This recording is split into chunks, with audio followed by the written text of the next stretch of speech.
bien. Bueno, nada, antes que nada, para empezar, quería agradecerte, Elena, por estar acá nuevamente. Es un placer para nosotros tenerte y gracias por hacerte el tiempo. Estamos muy felices y esperamos que todo salga muy bien. Esperamos que sí, esperemos que de estar a la altura de las expectativas, pero antes que nada, muchísimas gracias por este espacio.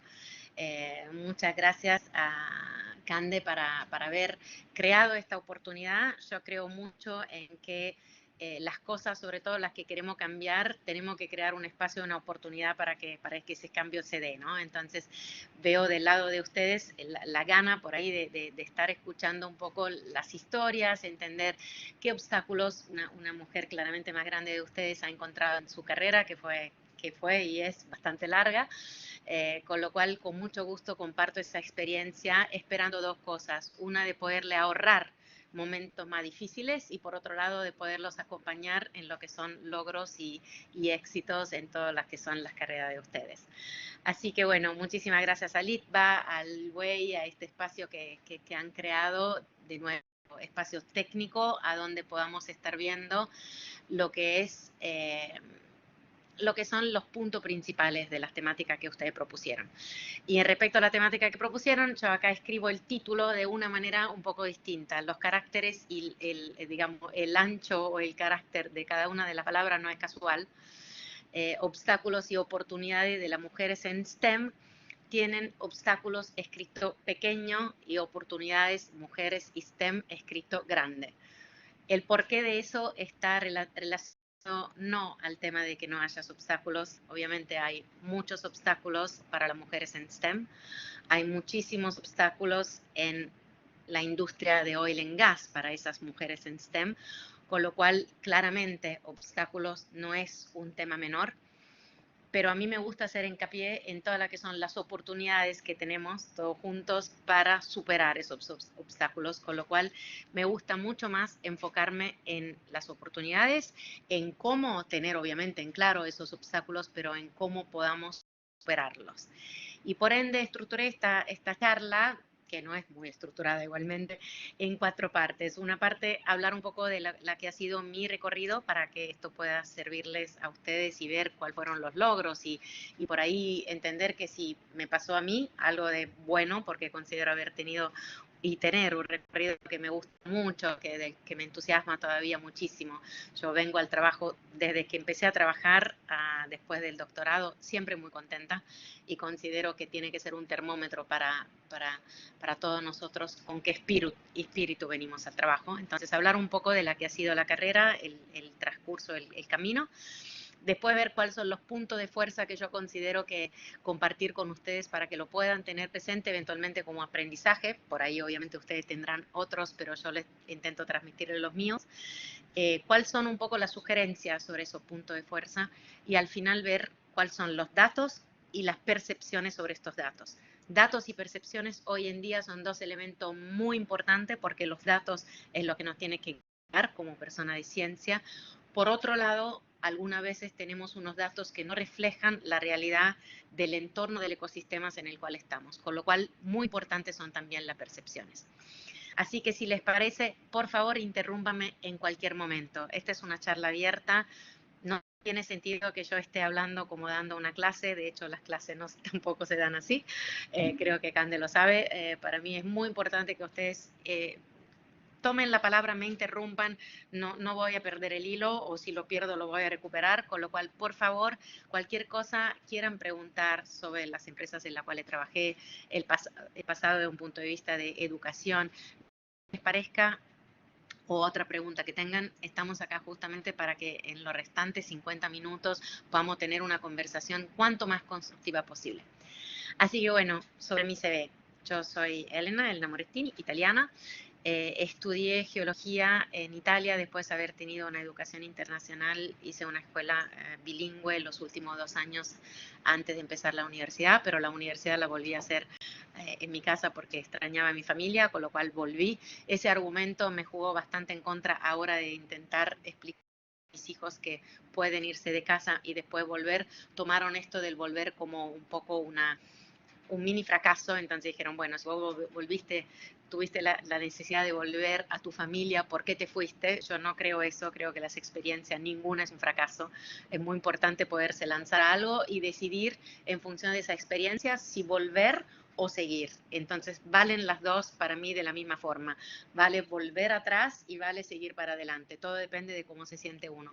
Lo importante es estar siempre conforme y cuanto más feliz posible en las decisiones que tomamos, sintiendo un motor interno también para esas decisiones.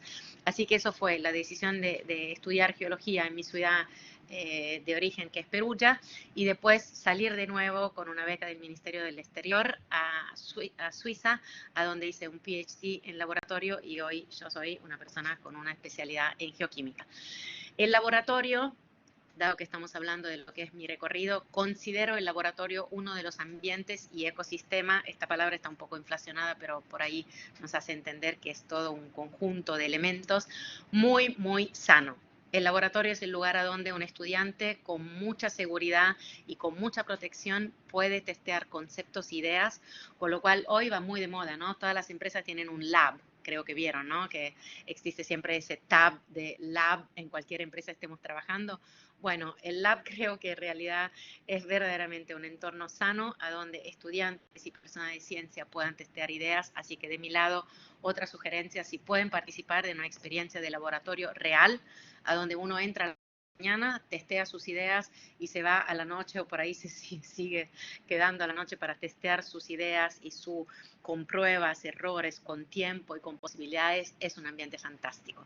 Es un ambiente a donde cada uno de nosotros desarrolla una metodología, y yo hoy tengo 53 años y creo que si soy valiosa en algo es justamente la metodología que aporto al trabajo todos los días.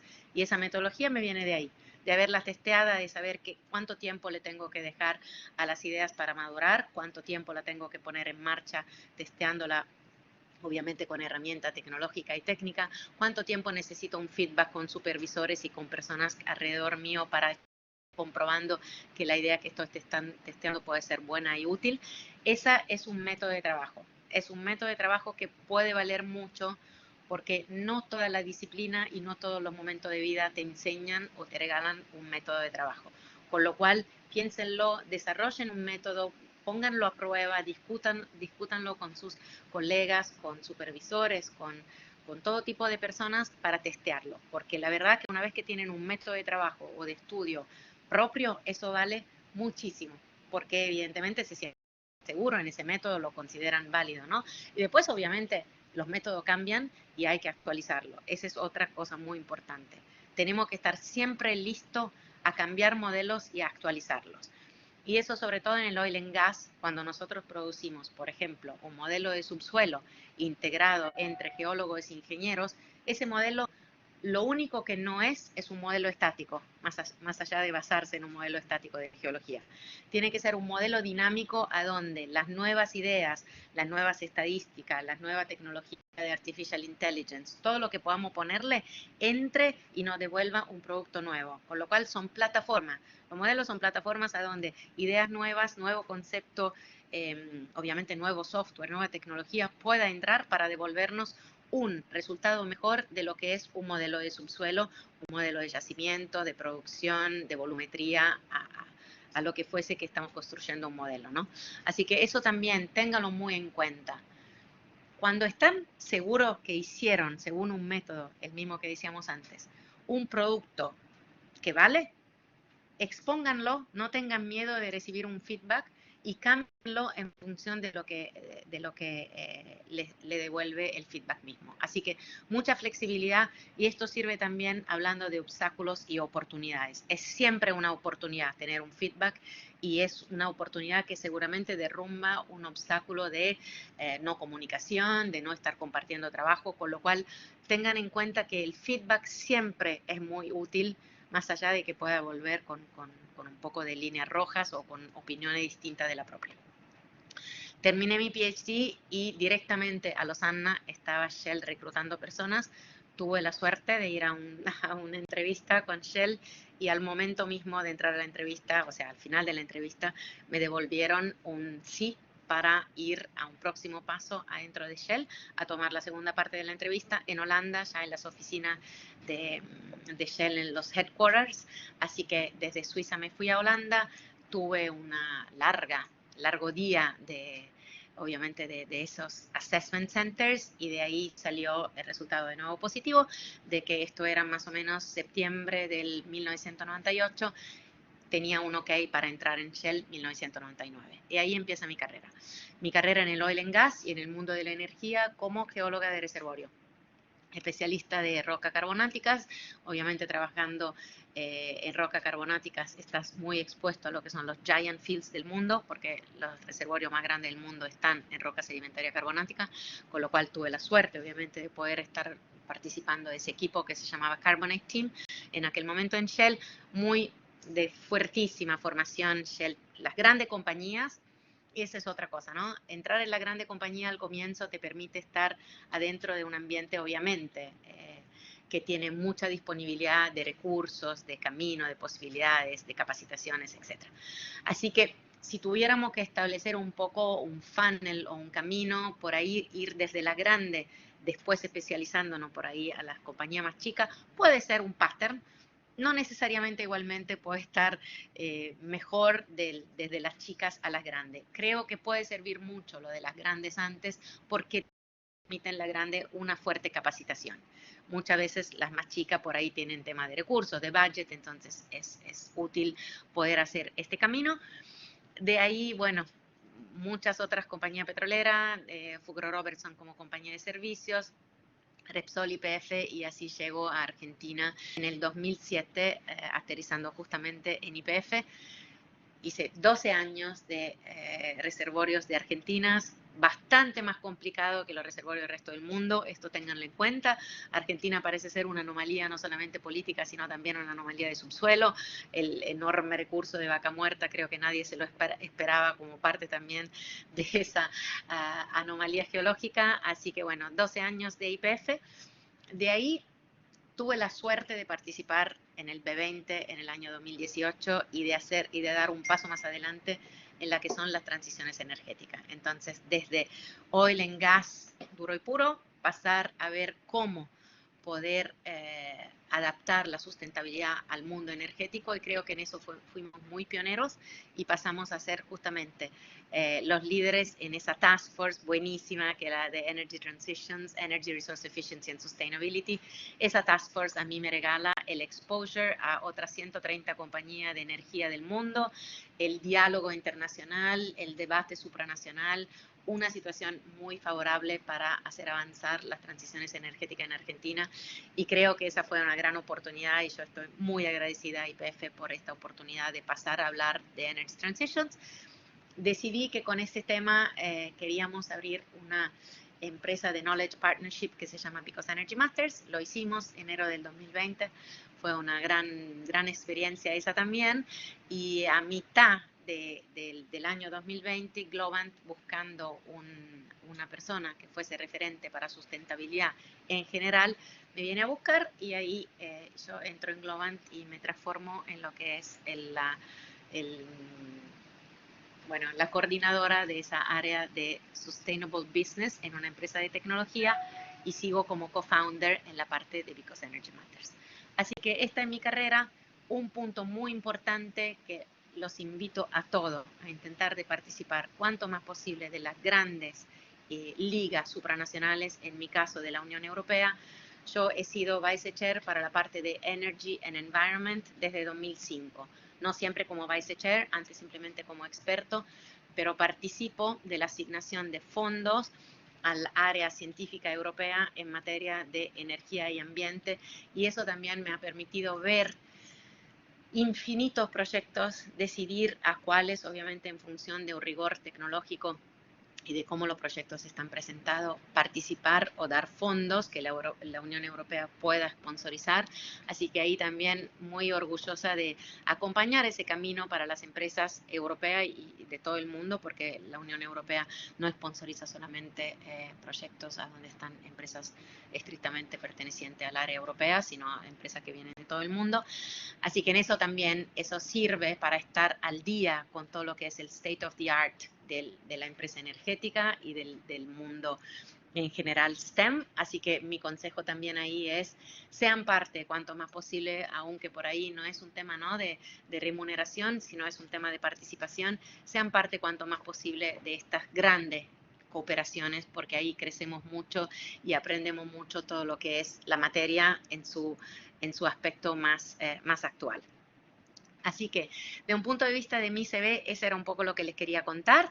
No sé si tienen preguntas y si no, pasamos a lo que son, de mi punto de vista, los puntos clave en respecto a obstáculos y oportunidades de mujeres en STEM y después ver un poco los puntos de fuerza, la sugerencia y, como decíamos antes, los datos. Los escucho si hay preguntas. Ahí Pía levantó la mano. Comentarios, Pía, si querés, Comentarios podés también. hacer la pregunta.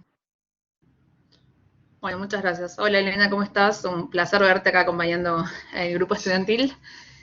Nada, yo te sigo desde un montón de eventos y te invitamos a un montón de eventos y siempre nos encanta escucharte, así que un placer.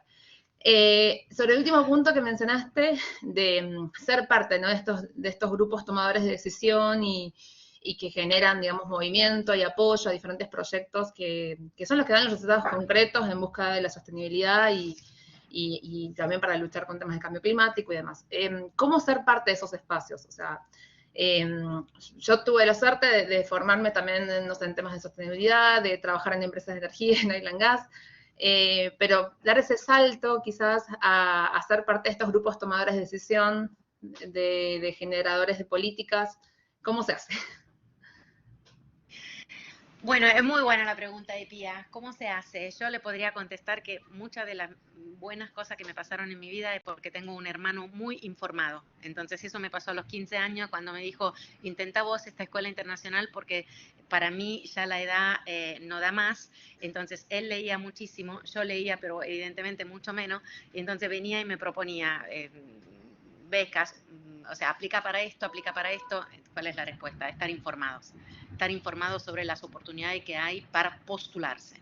Porque si no estamos informados sobre cuántas becas están del gobierno argentino para irse a otro país a estudiar, no sé, cualquier cosa, Erasmus, cuántas posibilidades hay, participación como experto una vez que hemos terminado un determinado camino de estudio, es estar informados y postular, aplicar a todo lo que nos interesa, más allá de que los requisitos puedan parecer que no los cumplimos, aplicar, porque aunque no cumplamos con los requisitos, puede ser que seamos los únicos que están aplicando, con lo cual sí o sí algo bueno puede salir de eso.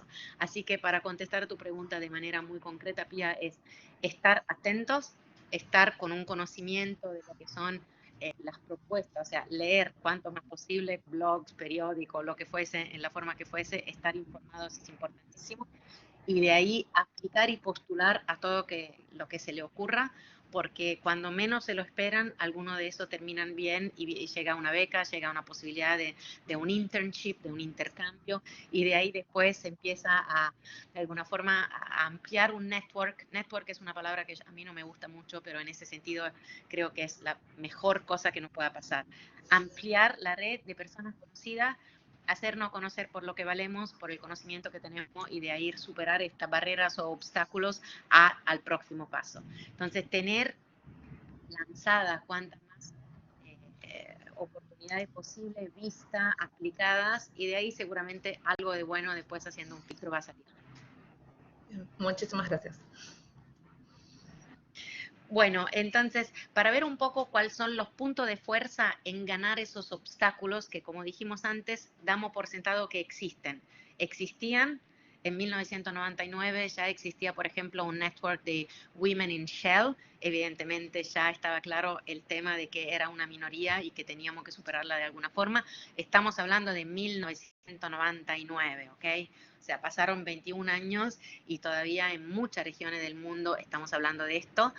Estaban claramente cuando apliqué para la Unión Europea, porque la Unión Europea la primera cosa que te dice es que es un Equal Opportunity Employer, con lo cual si es necesario hacer ese disclaimer, evidentemente el tema de que la oportunidad tienen que ser iguales para todos estaba y sigue estando. Pero digo, creo que podemos tener algunos puntos clave de fuerza para superar esos obstáculos que las mujeres encontramos todavía y que seguramente en el rubro del oil and gas siguen existiendo como un legacy de muchos años de un rubro prettamente masculino.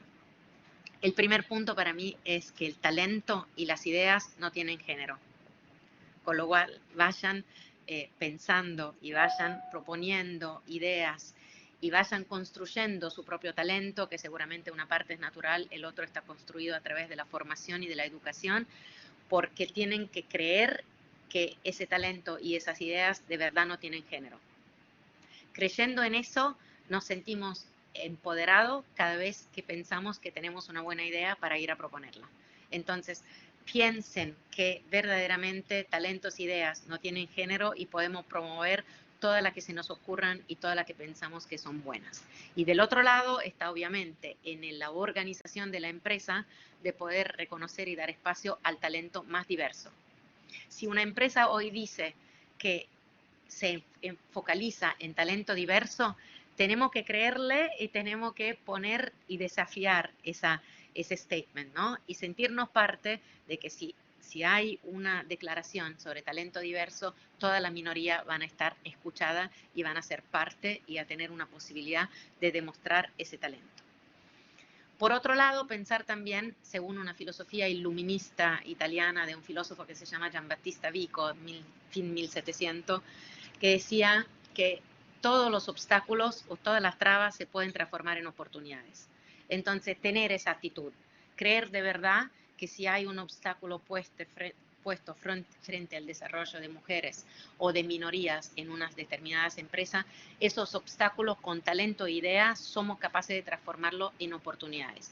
Y un poco veremos más en detalle qué entiendo yo por eso, pero tengan en cuenta que es muy difícil que un obstáculo, sobre todo si compartido entre diferentes personas, quede como obstáculo estéril. Puede generar conversaciones, puede disparar programas, puede disparar nuevas iniciativas, con lo cual siempre puede ser una oportunidad. Y el tercer punto que me parece fundamental es estar convencido que con el conocimiento podemos demostrar mucho. Entonces, en el caso del oil and gas específicamente, si nosotros somos buenos geólogos, yo lo digo al masculino porque en italiano es así, en italiano las profesiones no se declinan, no hay un género, o sea, son geólogos hombres y mujeres, así que yo sigo teniendo ese bias y sigo hablando de las profesiones de geólogos o de ingenieros, por supuesto. El conocimiento fuerte de ser que nos habilita a ser buenos geólogos y buenos ingenieros de reservorio, nos permite seguramente superar muchas de las barreras. Entonces nosotros podemos proveer números que para el negocio son buenísimos, volumetría obviamente de oil and gas, eficiencia de recuperación, factores de recuperaciones aumentada en función de, así como exploración, obviamente, ¿no? Yo hablo un poco más de mi rubro que los de desarrollo y producción, desarrollo de yacimientos, pero en eso, si sabemos demostrar a través de los números que nuestro conocimiento vale, ahí también no va a haber un obstáculo relativo a género, porque normalmente al negocio le interesa el negocio, con lo cual la diversidad aporta al negocio y en eso creer que si somos capaces de producir algo bueno de un punto de vista de los productos que se nos piden a nuestras profesiones, ahí también vamos a tener lindas sorpresas. Esto vuelvo a decir, no quiere decir que no haya sido dura. Ha sido durísima en algunos momentos. Hemos estado puesto en un ángulo sin posibilidad de voz y de opinión, claramente por un tema de género, pero no me gusta, y sinceramente ese es el cuarto punto, no me gusta que hablar de género y diversidad de un punto de vista de la queja, de un punto de vista del lamento. Tenemos que saber ser capaces de generar espacios que construyen y no espacios de solamente una destrucción en función de lo que nos ha pasado. Esos espacios comunes a donde se tienen que sumar hombres y mujeres son espacios que nos habilitan un poder muy grande si creemos verdaderamente en una diversidad, si creemos verdaderamente que el talento no tiene género. Con lo cual vayan conectándose con personas que opinan lo mismo, vayan fundando comités de diversidad e inclusión para que esto tenga un espacio y una voz y para que este espacio sea un espacio de crecimiento, sea un espacio de creación, no sea un espacio de destrucción, porque eso es muy fácil, quejarnos de lo que nos ha pasado y de lo duro que puede haber sido salir adelante y tener a veces una comparación con hombres que salen adelante más fácilmente o que tienen acceso más fácilmente a una formación, es algo que nos ha pasado y que seguiremos viendo por un tiempo más. Yo no creo para un tiempo muy largo, porque creo que esto ya hoy en día, diversidad e inclusión, está sobre la mesa de todos. Pero, bueno, seguir pensando que lo que nos está pasando nos puede fortalecer y nos puede hacer encontrar personas que han pasado por las mismas dificultades y de ahí salir aún más empoderados. Entonces, eso será un poco la parte más de oportunidades. Ahora, sugerencias mías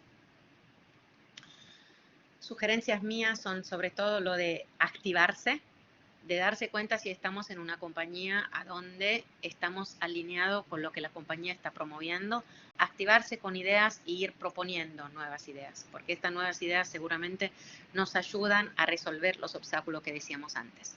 Tenemos que sumar una masa crítica de personas, por esto hacer un bridging o un networking con personas que están compartiendo nuestras mismas ideas, fundar comités, fundar think tanks, fundar espacios a donde podamos hablar de esto y salir con una propuesta hacia la compañía. Es decir, mira, la compañía puede ser que para nuestro gap análisis no está teniendo eso y nosotros queremos proponer estas nuevas herramientas para superar obstáculos, con lo cual necesitamos una cuantificación de los obstáculos siempre para poder promover una solución. Y respecto a la sugerencia, hay dos puntos que para mí son muy importantes. Uno es obviamente lo de las oportunidades. Las oportunidades tienen que ser las mismas para todos y en eso se necesita un cambio cultural. Y del otro lado, el punto muy importante es lo de las familias. La familia no la defino, son un espacio a donde diferentes personas deciden tener una crianza compartida de normalmente individuos más pequeños, adoptados o creados, que son los hijos. Y en esos espacios es muy importante que se reconozca que esa crianza es compartida. O sea, esto no está sobre la espalda de una mujer o de un hombre solo, eso está, si tenemos la suerte, ¿no?, de ser más de una persona, porque no siempre es así, de decidir, y también puede ser decisiones, de llevar adelante un núcleo familiar. Bueno, ahí las empresas, tenemos que pedir a las empresas que se reconozca un espacio de crianza compartida y que por ende las licencias por maternidad y paternidad, no me gusta llamarla así, licencia por educación de una familia, o esto cambia muchísimo en los diferentes idiomas, con lo cual las podemos llamar como querramos, lo importante es el concepto. Acá son personas que crían y que llevan adelante un proyecto de familia. En ese sentido, hay que empezar a reconocer que las licencias tienen que estar cuanto más equiparadas posible para el equilibrio de los hijos. Esto no es solamente para las mujeres, sino esto es para el equilibrio de los hijos. ¿Me siguen viendo? ¿Pasó algo con mi computadora? No, te seguimos viendo, sí, y escuchando perfectamente. Perfecto. Entonces, un poco eso es de las acciones que podemos hacer y de la sugerencia. Y también contarle un poco que sí, muchas veces a mí me han preguntado, yo he trabajado muchísimas horas en todas las compañías en las cuales he trabajado, porque creo que hay que tener una pasión para lo que uno hace y es una gran fortuna tener esa pasión. Y me ha pasado muchas veces que me hayan preguntado y que tuve que decir en un momento, bueno, perdón, me bajo de una reunión, tengo que ir a buscar los niños, pero vos, Elena, ¿tenés niños? Yo sí, porque claramente ahí es donde viene el juicio de valor. Si vos estás trabajando tanto o con tanta pasión, evidentemente o no los tenés o sos una mala madre. Entonces, a esto sí hay que estar listo para contestar de que, bueno, claramente los niños tienen un padre, con lo cual si estoy yo acá, estará él con ellos o viceversa. Entonces, ese ambiente y cultura donde si una mujer está trabajando mucho, evidentemente, o está descuidando los hijos o no los tiene, es algo que todavía está muy instilado y creo que todos tenemos que cooperar para que se rompa ese paradigma de que las mujeres que están muy involucradas en el trabajo, obviamente, de alguna forma están descuidando una crianza o esa crianza directamente decidieron no tenerla. Así que eso creo que es un poco la cultura en la cual estamos todavía intentando de encontrar un espacio nuestro, pero en ese sentido, obviamente, existen, y ese es el cuarto punto, datos que nos demuestran, uno, cuáles son los obstáculos. Con lo cual tenemos siempre la posibilidad de lanzar encuestas en compañía, siempre y cuando no tengamos formado un comité, que nos devuelva una imagen de la compañía misma respecto a los obstáculos. Los obstáculos van desde indumentaria, que por ahí es el más fácil de resolver, que casi siempre hay indumentarias gigantes porque no tienen en cuenta que obviamente somos diversos, físicamente somos muy diversos. Y por otro lado, cultura, el último, el espectro entero de lo que puede ser más fácil de remover a lo que es muy difícil de cambiar. Esos son los obstáculos. En alguna de las compañías habíamos identificado como un set de 10 que van justamente desde indumentaria al acceso a la formación, a la educación, al camino de carrera técnica, para terminar a todo este ecosistema que hace a una cultura de compañía. Y otros datos que son muy relevantes son obviamente todos los informes que se publican en este momento. Por ejemplo, pueden salir del CONICET, pueden salir de CIPEC para hablar de la realidad argentina, a donde sabemos que en la TAM más o menos un tercio de las personas que están en STEM, en carreras STEM, son ciencia y tecnología, son mujeres, pero adentro de ese tercio hay un número elevado y hay un porcentaje que creo que sea un cuarto, a donde las tareas que están cumpliendo esas mujeres no son las propiamente definidas como de ciencia y tecnología. Entonces ahí obviamente yo creo que lo que nos devuelven esos datos sobre todo es que hay que hacer muchísimo hincapié en lo que es la educación, hay que hacer muchísimo hincapié en lo que es la carrera técnica y las posibilidades adentro de las empresas de tener igual recursos para que el crecimiento profesional de los hombres y de las mujeres sea exactamente el mismo. Así que estén muy atentos a los datos que se publican, porque sobre esos datos podemos ir a pedir cosas, sobre esos datos podemos ir a cambiar cosas. Si no tenemos los datos, si todo esto no es data driven, no tenemos mucha chance de ir a cambiar esa realidad. Y el dato tiene que ser muy desglosado. Muchas veces hay áreas en una compañía, notoriamente recursos humanos, a donde el número de mujeres supera el número de hombres. Pero eso no sirve para hacer una estadística, porque después tenemos exploración y producción, a donde ese porcentaje de mujeres normalmente está todavía alrededor de un 20-25%. Con lo cual es muy importante hacer el desglose de esos datos para ir a resolver puntualmente o a intentar resolver a donde estos números están muy desbalanceados. Si no tenemos estos datos, estamos hablando en el aire. Pero así como dije al principio, y ya termino, es muy importante también que esas encuestas, esa recaudación de datos esté acompañado por unas entrevistas, unas mesas redondas, porque ahí es donde entendemos cuál es la percepción. Es muy posible que estemos teniendo un 40% de participación de mujeres en una determinada rama de una industria y seguir teniendo mujeres que sientan que al momento de la toma de decisiones están excluidas. Con lo cual, la percepción de la realidad de una empresa es importantísima, porque nosotros podemos hacer todas las declaraciones que queramos, de que tengamos que tener directorios al 50% entre hombres y mujeres, y puede ser que esa realidad no se dé, no sea vivida y no se haya todavía permeado a toda la industria. Con lo cual, la percepción del diálogo, de la mesa redonda, de las entrevistas uno a uno o a grupo más grande, en espacios donde se construye obviamente una seguridad psicológica para hablar. Hoy se habla muchísimo de ese tema. Yo no soy una experta, me estoy intentando de formarme con mi colega Anabel Perrone, que es claramente una experta del tema y que puede servir mucho escuchar sus opiniones sobre diversidad e inclusión, porque creo que es una de las personas que en Argentina más sabe sobre el tema, sobre todo respecto a la industria energética. Me refiero siempre a la industria energética porque estamos hablando en ese ámbito, ¿no? Obviamente la industria de tecnología está bastante más avanzada respecto a la industria energética, con planes más ágiles y con un negocio distinto, claramente. Pero si hablamos de industria energética, es muy importante que vayamos a las que son las percepciones y que armemos mesa de diálogo para entender a dónde está la empresa de verdad y a dónde está la empresa, cómo está la empresa y la cultura de la empresa percibida por las personas. Y creo que con esto yo cubrí lo que quería cubrir, por ahí me expandí un poco, tenemos 20 minutos para un espacio de preguntas y voy a intentar obviamente de escuchar más sus comentarios y sus dudas y de hablar un poco menos. Perfecto, Elena, no, está la verdad increíble escucharte. Lo que sí quería avisarte que sí, ahora sí se cortó la cámara, no sé si es un problema de Ah, conexión o no. perdón, ahí Ahí estoy, está, creo, ahí ¿no? se ve. Y tenés una pregunta en el chat que no sé si querés leerla, si no te la leo, como te sea más cómodo.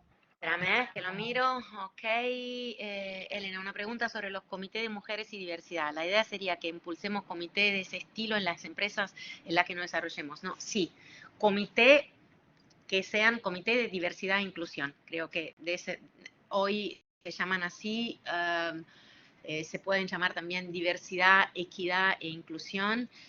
Lo que es importante que estén reflejados los conceptos de justicia, de alguna forma, de una empresa más justa. Entonces, que estén representadas todas las diversidades y todas las minorías.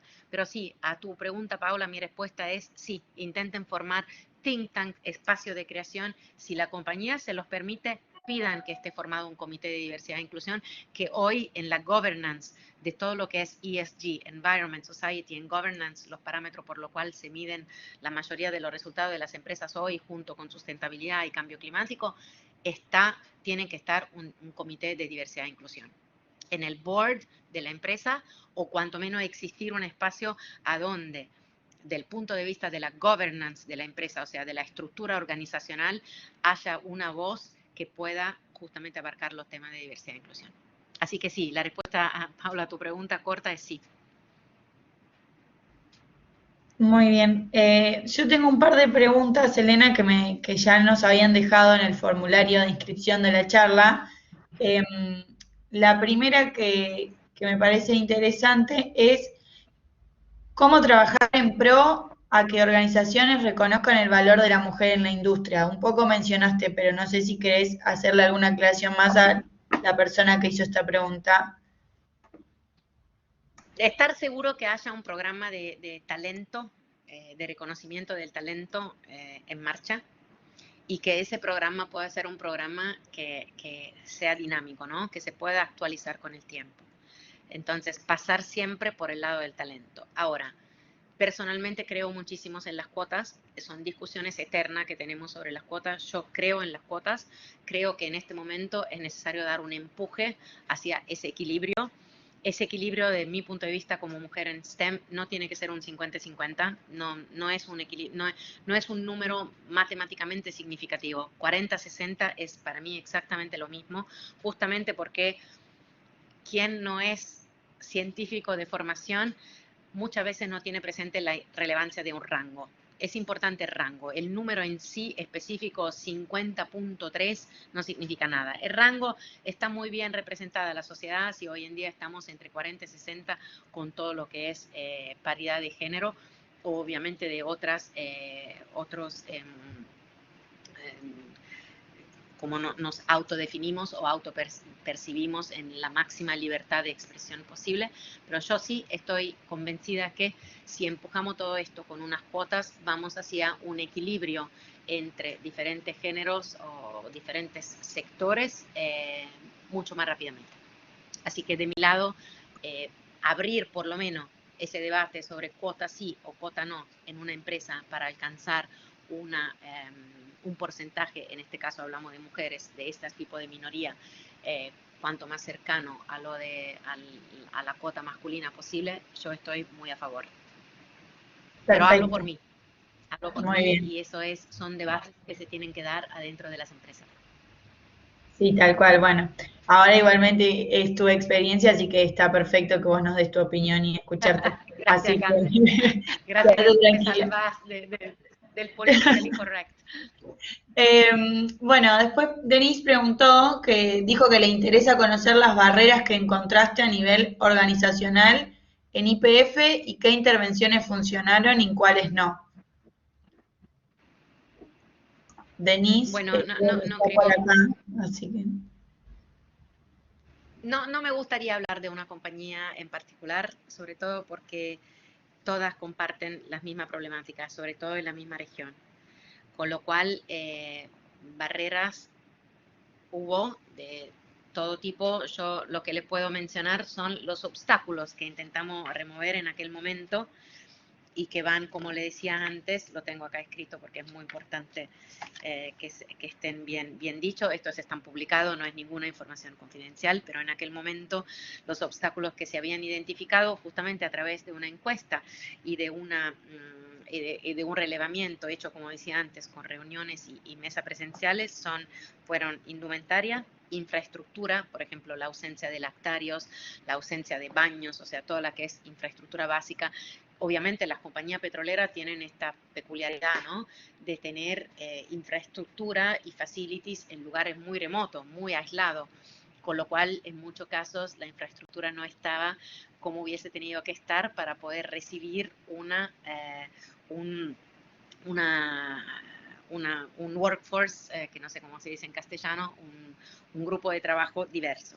Entonces, indumentaria, infraestructura, participación, obviamente lo que estamos hablando, ¿no?, la participación a las mesas de decisiones, formación técnica, que todo el mundo tenga acceso de la misma forma a la formación técnica, la modalidad de trabajo, que se puede obviamente agilizar, ahora post pandemia es todo distinto, pero en aquel momento agilizar formas de trabajo que permitieran trabajo remoto no era absolutamente un dato obvio para nada.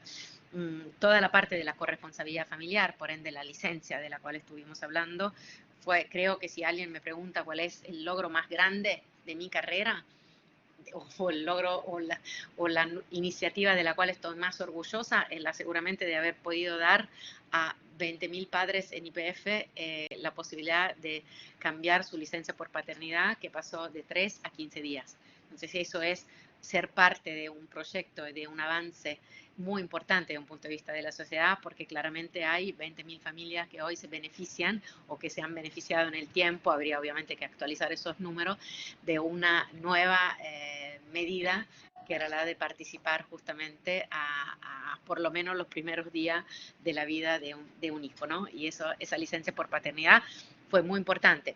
Obviamente en eso, lo que decíamos antes, depende mucho de las regiones. Yo vengo de una región, la europea, que en eso está muy avanzada, y Roberto, mi esposo, que es un ingeniero espacial, a mí no me gusta mucho hablar de los casos personales, pero creo que en esta instancia hace sentido. Roberto fue el primer hombre en Italia en el año 2005 a poder usufruir de una licencia por paternidad, porque yo estaba trabajando como consultora, con lo cual no estaba en una relación de dependencia, y la ley italiana que acababa de salir decía que todos los hombres, padres, cuya mujer no estaba en una relación de dependencia, por ende no podía usar los 6 meses que el Estado ponía a disposición de las madres, en aquel momento 2005, podían ser tomados por los padres, y Roberto tomó los 6 meses de licencia. Así que estas son cosas que obviamente hacen que después, cuando te encontrás en otro contexto de regiones o de industria, puedes promover tu propia experiencia y hacer que otros puedan beneficiarse de un avance parecido, ¿no? Para seguir con los obstáculos, obviamente toda la parte de desarrollo profesional, es muy importante que haya la misma posibilidad de carrera, la misma posibilidad de carrera técnica, y hay que obviamente instrumentarlas con herramientas organizacionales. En aquel momento era la carrera técnica de YPF que permitía eso. Obviamente todo lo que es el reconocimiento de conductas inapropiadas.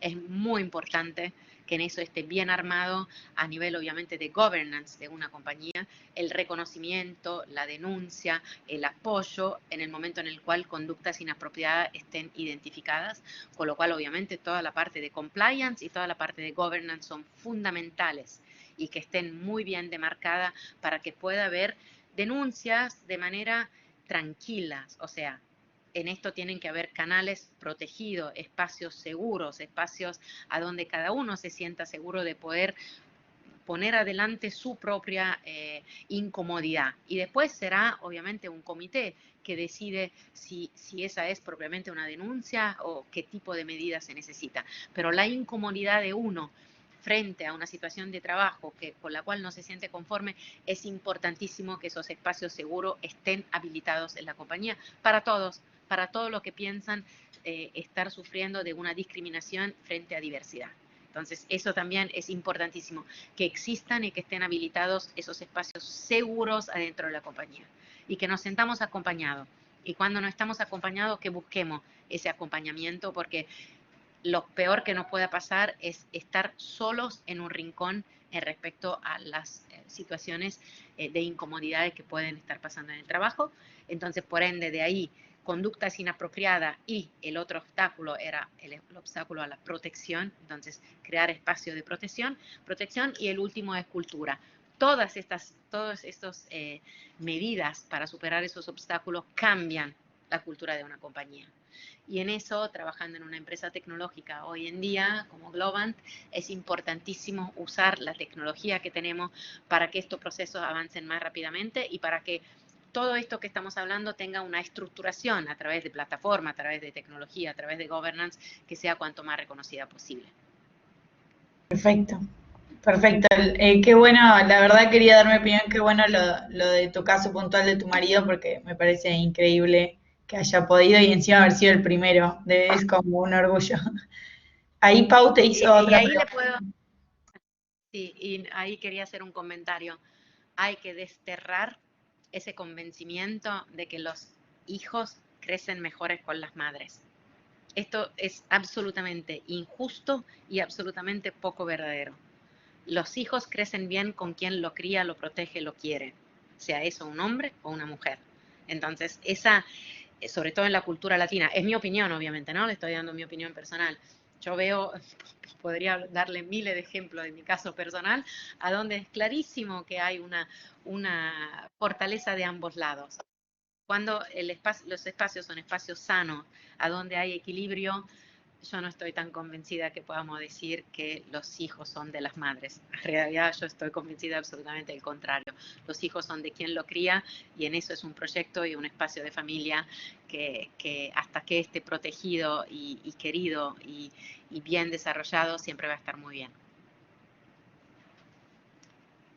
Buenísimo. A ver, la pregunta la leo. Ok, Paula. Elena, ¿está mejorando la cantidad de mujeres en posiciones jerárquicas altas de mayor responsabilidad? ¿Qué pensás sobre el síndrome del impostor? Oh. El síndrome del impostor, por ahí me gustaría más escuchar qué opinan ustedes. He visto cosas muy distintas y he visto víctimas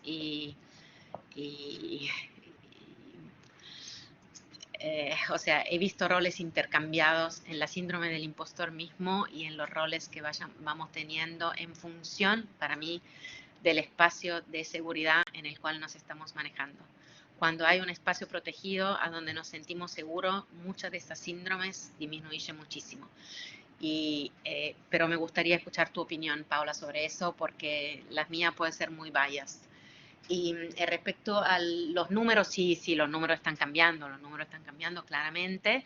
Muchas veces por tener una foto, ahí también le puedo dar mi opinión, aunque fuese solamente por la foto, bienvenida sea, porque es un cambio.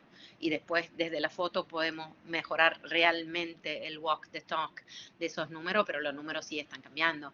Hoy en día, por ley, están cambiando por cultura, están cambiando porque no les conviene, porque el negocio hoy, sobre todo la retención del talento, apunta a esas empresas a donde todo esto ya tiene otra dinámica. Hay KPIs que se pueden medir. Algo que no dije cuando estuvimos hablando de data, muy importante son las mediciones. Hoy se puede medir todo. Con lo cual los KPI de diversidad e inclusión, de equidad de género, verdaderamente de diversidad, de la más amplia y ampliada, están sobre la mesa, se puede medir todo, con lo cual con las mediciones vienen la respuesta numérica segura. Sin embargo, como le comentaba antes, es muy importante tener también la percepción. Y Paula, me gustaría escuchar tu comentario sobre la síndrome del impostor. ¿Qué opinas? Si querés, obviamente, no te preocupes, si no querés, no pasa nada, pero parece muy importante que sea más un debate, un diálogo que solamente mi opinión. Ok, a ver, ¿se escucha ahí, Elena? Sí, te escucho muy bien. Te escucho muy bien. Si querés, obviamente no te quiero forzar a No, dar tu opinión a pública. ver, ¿se escucha bien o se escucha con ruido de fondo? Sí, perfectamente. Ah, buenísimo. Perfectamente. Digamos, yo, escuché por varios lugares, ¿no? El tema del síndrome del impostor, como que es algo que se escucha siempre, viste, como en la jerga normal, digamos, de tipo, que el síndrome del impostor está muy presente en las mujeres y esas cuestiones que se dice, ¿no? Digamos, no sé si querías que tipo aclare qué era el síndrome del impostor o algo por el estilo. Lo que vos quieras dar tu opinión sobre eso. Me interesa escuchar tu opinión. Ok, digamos que básicamente el síndrome del impostor es como esta cuestión de, digamos, creer que uno no es capaz de hacer cierta cuestión, ¿no? Por lo menos yo lo interpreto así, no sé si esa es la definición posta o será de otra manera, pero digamos como esta cuestión de no animarse a asumir, por ejemplo, un rol de mayor responsabilidad porque uno no se cree capaz y no tiene las habilidades cuando realmente sí las tiene y lo único que le falta es confianza. Por lo menos yo lo veo de esa manera, ¿no? Sí, creo que puede no ser estrictamente la definición del síndrome del impostor, pero entra absolutamente porque sí, estoy muy de acuerdo con vos. Existe esa síndrome y existe sistemáticamente. Entonces, en eso creo que una masa crítica de personas que creen en vos y en tu talento ayuda mucho a que vos te sientas más apto para un rol que podés tomar. Y podríamos hablarlos horas. Pasa todos los días. Yo creo que pasa todos los días, que no nos Claro, sentimos, sobre todo como mujer, a la altura de un determinado rol, y en eso el empuje de hombres y mujeres. Yo no creo en un she for she, yo creo en un we for she. Yo nunca fui, y lo claro, lamento, nunca fui, lo lamento si lo digo adelante de todo el mundo porque hay muchas asociaciones de mujeres. Yo nunca fui por el monocultivo, siempre lo llamé así. Yo no creo en asociaciones de todos hombres, de todas mujeres, de todos gays, de todas lesbianas, no. Yo creo en la diversidad hecha realidad bajo todo punto de vista. Y en eso creo en la diversidad de quién te da soporte para que vos puedas creerte en tu propio talento. Entonces es muy claro. importante que en eso cualquier síndrome sea de inseguridad o de un impostor, a donde creo que entendemos más una vez que vos hayas hayas tenido una acción, digamos la de maltrato, te cuesta poderla reconocer y hacerla pública o no necesariamente pública, pero reconocerla como tal, reconocerla como un maltrato y no decir, como decís vos, no, en realidad no fue él o ella, fui yo. Entonces, Claro. te asumís la responsabilidad de un maltrato, entre comillas, porque maltrato puede incluir muchísimas cosas. En eso creo que sí, esa síndrome se supera con un soporte de parte de, en algunos casos puede ser un sponsor. Yo creo mucho más en la masa crítica de quien reconoce tu trabajo, sean más jóvenes, más grandes, de jerarquía superior, inferior, no importa. El reconocimiento de tu talento hacia tu fortaleza, y por eso vuelvo a decir, es muy importante el talento, y ahí superás esa síndrome de no ser nunca adecuado, perdón, se me mezcla un poco el italiano, a ese puesto. Y esa Claro, acción de fortalecimiento, por eso digo, cuando tenemos herramientas concretas de conocimiento, yo soy un buen geólogo de reservorio, nadie me lo saca. Nadie me va a sacar que ese pozo produjo más de lo que estuvo produciendo hasta que yo no modelicé para un reservorio. Sobre esos números que reconocen mi conocimiento, yo me hago fuerte y crezco. Y sobre esos números yo intento derrumbar todas esas síndromes. Pero sí es muy importante que haya un reconocimiento también común de mi entorno.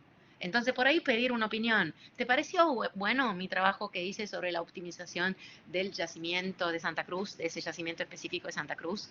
Y ahí, con actitud positiva y propositiva, lográs obtener lo que vos querés, un fortalecimiento de tu propio trabajo, un reconocimiento de tu propio trabajo. Entonces, toda una serie de herramientas. Estamos todavía conectados porque no escucho más comentarios de Paula. sí, sí, Sí, sí, sí. digamos. Ok, Eh, ok.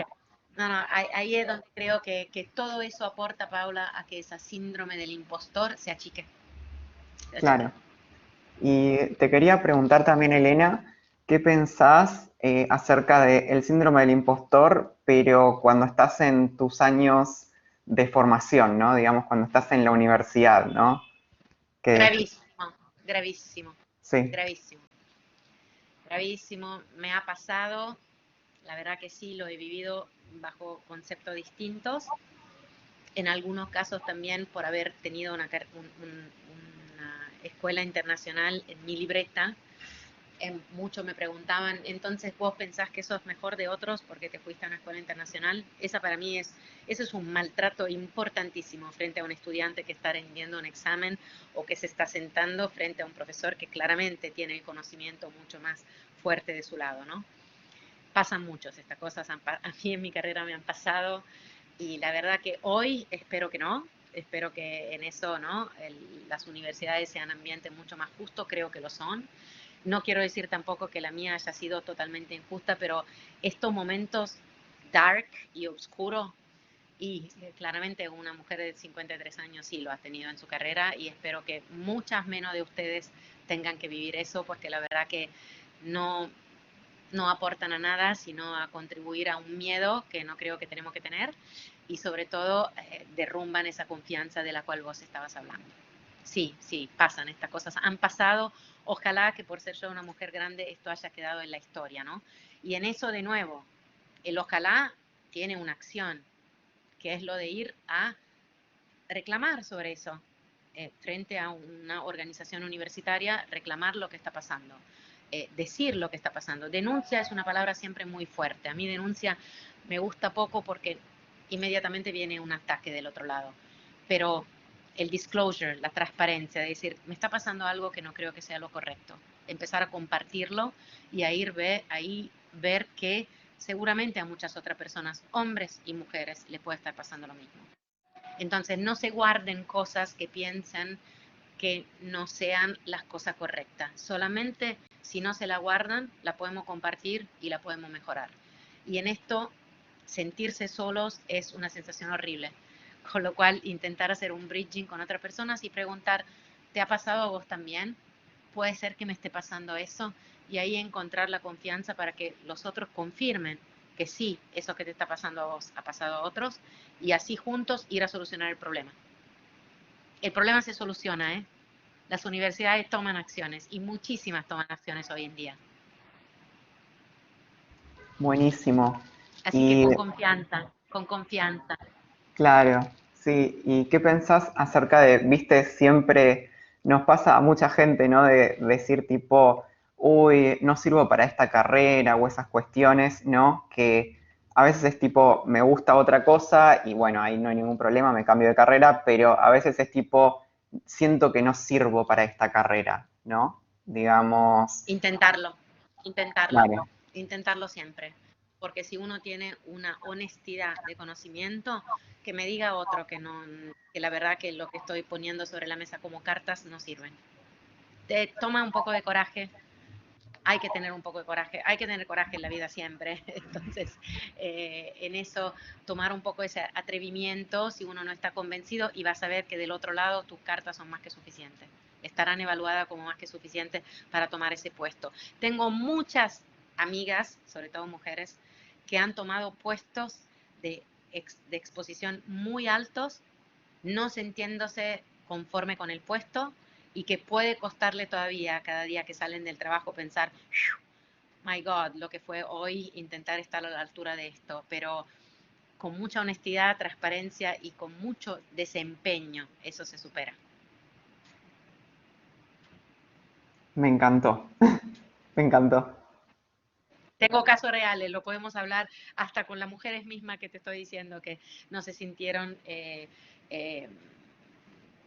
conforme con el puesto. Y te puedo decir hasta a mí misma, yo cuando tomé ese desafío de Globant, una mujer en tecnología, yo soy una mujer en STEM, pero yo soy una geóloga claramente, con una expertise de energía y con una expertise de energy transitions y de diversidad e inclusión, pero claramente no soy una persona de IT. Y es desafiante estar escuchando un idioma que de repente están hablando todo de Java, de UX, UV, SV, SD, y vos no sabés de qué están hablando. Bueno, haré más preguntas, me volveré a meter a estudiar determinadas cosas, me encanta poder crecer en mi conocimiento. De nuevo, el obstáculo lo tomamos del lado de la oportunidad. Es un desafío de conocimiento, quiero saber más de todo esto, me encanta estar en esta industria hoy en día. Increíble, Elena. La verdad es una motivación terrible escucharte y yo creo que estos temas que estuvieron hablando con Pau nos identifican un poco a todas. Si te parece, hacemos una última pregunta de Rocío, que levantó la mano hace un ratito, así no nos extendemos más de la hora. Dale. Rocío, te cedo la Tengo que palabra. subir a otra cosa, pero sí. Hola, ¿qué tal? ¿Me escuchan? Sí, Sí, buenísimo. rapidísimamente. Tenemos Ay, perdón, bueno, pregunta rapidito y de última. No, vamos. Bueno, Tengo de sí, hecho una Messi que me está esperando. bueno, quería preguntar y hasta donde llegues a contestar, si tenés ¿Me das un segundo que mando un chat por ser más Sí, si no, correcta? bueno, quedará para otra ocasión. No, Sí, sí. haceme la pregunta, por favor. Bueno, perdón. Sí, si tenés o recomendaciones o ideas o opiniones, digamos, cualquier comentario sobre cómo balancear, digamos, el hecho de no dejarse pasar por encima y no dejar que pasen situaciones que no deberían pasar, por más que, o sea, no necesariamente me esté refiriendo a algo súper grave, digamos, a cosas, no sé, las famosas microagresiones, con también, digamos, no querer de alguna manera verse asociado con esas situaciones de incomodidad. No sé si me explico, como que la incomodidad quizás la genera con otra persona, no sé, con algún comentario fuera de lugar o caída retrógrado o lo que sea, pero muchas veces se interpreta como que la incomodidad la genera la persona que llama la atención sobre eso, ¿no? Y cómo balancear. Claramente. Sí. Yo te puedo dar la misma respuesta. Evidenciar eso sin miedo. Obviamente vos me puedes decir, después me etiquetan, después yo soy la problemática. Sí, sí pasa eso, pero yo creo que cada vez que nos ha pasado algo y que hemos salido a decir, me ha pasado eso, mínimo, se han sumado 2 o 3 voces más. Con lo cual, ya si estamos hablando de un grupo de 4 personas, más difícil que esto se tome como algo de personal. ¿Tiene un riesgo? Tiene un riesgo, siempre. Hay que tener coraje en las cosas, entonces si uno no se siente seguro de su puesto de trabajo, si uno siente que obviamente puede tener una respuesta de parte del trabajo mismo que los pueda afectar, ir buscando soporte, ir buscando los comités, esperar que haya un canal de denuncia en la compañía, que hoy en día todas las compañías tienen que tenerlo, pero no te puedo decir que eso no es un problema o no haya sido un problema. Ojalá sea un problema cada vez menos. Mi solución ha sido siempre la de compartir y hacer preguntas y como persona más grande darme cuenta, tener los ojos muy abiertos cuando vemos a alguien en una posición que claramente se detecta cuando es de dificultad o de incomodidad. Y a esa persona ir a hacerle una pregunta. ¿Puedo ayudarte en algo? ¿Hay algo que querés hablar? Y te puedo garantizar que las primeras 3 veces todo el mundo te dice no. Pero a la cuarta vez que vos le haces la pregunta, viene y te dice, bueno, Elena, sí, hay algo que me gustaría hablar con vos, porque la persona se siente acompañada. Entonces, intentar hacer eso, intentar construir ese safety net, este espacio de seguridad psicológica en la cual poder todos actuar. Buenísimo. Cuando buenísimo. quieran, lo seguimos hablando en Sí, LinkedIn sí. o a donde fuese. Yo me tengo que bajar porque me está esperando una mujer justamente para revisar su trabajo. Muy bien, muchas gracias por todo, Muchas Elena. gracias. Están todas muy agradecidas y realmente gracias por darnos este tiempo. La verdad, gracias. Te mando un beso enorme. Que Hasta la sigas bien. próxima. Hasta la Gracias próxima. a todos por ¿Cuándo fue? participar también.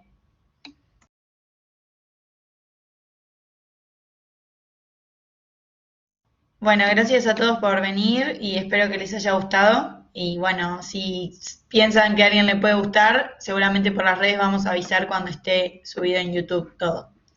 Así que gracias nuevamente.